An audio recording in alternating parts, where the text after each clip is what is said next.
The city's aggressive campaign against dilapidated structures began in January of 2011. After 3 years, we have condemned 121 structures and made substantial progress throughout the community and in neighborhoods near you.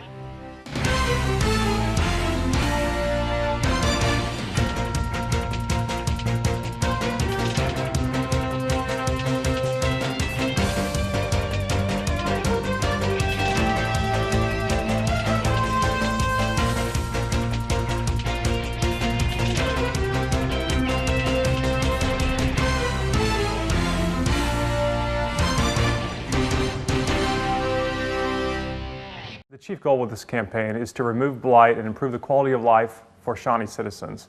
And when I say quality of life, I mean the quality of life that one has within the confines of their individual neighborhood. So when a structure is condemned and removed, what we typically see is that the removal of that blight improves that neighborhood substantially. It may reduce crime, it may encourage others to reinvest in their properties. It has the potential to totally change the dynamic of a neighborhood. The demolition program is twofold. The city's nuisance abatement staff work on both a complaint basis and also a proactive approach. So if there's particular properties that are of particular concern to certain neighborhoods, we certainly request that individuals submit those properties for our review and our evaluation. At the same time, we do have 2 staff members whose full-time responsibilities is nuisance abatement and nuisance enforcement related to a variety of nuisance codes, not just dilapidated buildings, but also including tall grass and weeds and trash and debris around property. Individuals that would like to report suspected nuisances should contact the city's Action Center. You may submit complaints online or over the phone. Studies have shown that Shawnee has a great need for 1, 2, and 3-bedroom homes. 912 North McKinley is an example of some revitalization that has occurred post-demolition. In January of 2011, the previous structure on this property was condemned and shortly thereafter removed by a contractor hired by the city of Shawnee. Approximately 2 years after that lot was purchased by a developer that constructed a home that was sold. And so what we have here is we have a brand new house that is in excess of 1,600 square feet. And previously, we had a dilapidated structure that was on the tax rolls for a very nominal amount of money that was a detriment to the neighborhood overall. And in its place now we have a new structure, we have an improved neighborhood, and we have a tax-generating asset as well.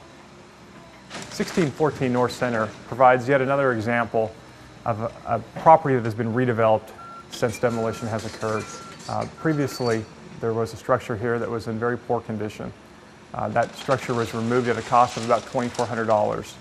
As is pretty typical, once that property was condemned, the previous structure was condemned, the owner at that time chose not to move forward with demolition, and so the city hired a contractor and accepted bids for that process.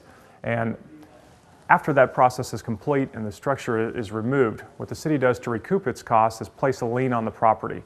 And eventually when that property is sold, that lien is paid and the city and taxpayers as a whole are recouped for their previous expenses. And so in this case, as you can see, we've got a brand new house. It's about 1,800 square feet, a very nice addition to an older neighborhood, and a house that is now also on the tax rolls for Pottawatomie County and supplying much needed funds to the library, the school district, and other entities. At 516 West Ford, we have a home that is currently under construction. This is a home that is about 1,600 square feet when it's completed. The cost for demolition of the old previous structure was about $3,000. And like some of the other structures that we've talked about, the city's costs for removal were paid back by the developer that eventually purchased this lot and is now constructing this home. While this new structure brings obvious benefits to this immediate neighborhood, it also helps local contractors. And a challenge that all municipal governments face is having enough availability of land to be able to grow and prosper as a community. One of the great things about redevelopment of existing properties is this infill development occurs on sites that have existing utilities, that have existing infrastructure that's already in place. And so instead of the city having to annex additional property and undertake the expensive process of infrastructure extension, we have the ability to grow right here from within our existing core of our community. Most of the condemnations and demolitions that occur in Shawnee's historic neighborhoods that have been a fabric of this community for generations. These neighborhoods are characterized by smaller lots and smaller homes. So one of the unique opportunities that we have when these sites are redeveloped after condemnation is that they easily facilitate the construction of a home that is affordable to many families in the community. One example of this is 535 West Wood Street, where a home is now currently under construction. This home, when complete, will be about 1,300 square feet, 2-bedroom and 1 bath. This demolition project is an excellent example of how property can be redeveloped and contribute positively to an existing neighborhood. These homes highlight the successes that the city has had in its demolition campaign of the last 3 years. They provide examples of how properties can be redeveloped and contribute to the community in numerous ways. These ways include improvements to neighborhoods, the encouragement of the construction of new, affordable housing. They make our neighborhoods safer and more beautiful for our residents, and they encourage additional redevelopment.